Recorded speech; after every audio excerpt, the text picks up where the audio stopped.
Hi everyone, welcome back to another video. In this video, we're gonna look at how you can log into your Walmart career account. So keep watching the video till the end to know how you can log in, and subscribe to our channel if you are new. Also, hit that bell icon so you never miss any upcoming uploads. Now to log into your account, firstly open up a browser. Then in the search bar, type in career.walmart.com.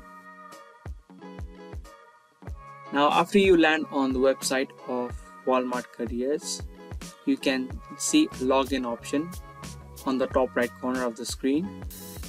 From here, choose any of the options that is relevant for you.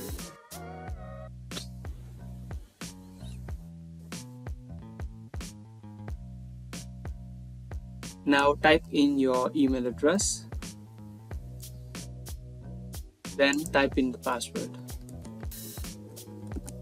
If you don't remember your password, then you can recover it by clicking on this forgot your password option. From there, you will be able to set a new password.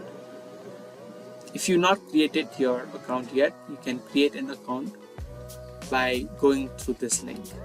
Now, when you're done, you can click on sign in.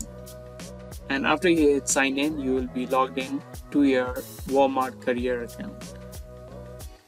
So I hope you guys like this video. If you did, give this video a thumbs up, and we'll be back soon with more videos similar to this.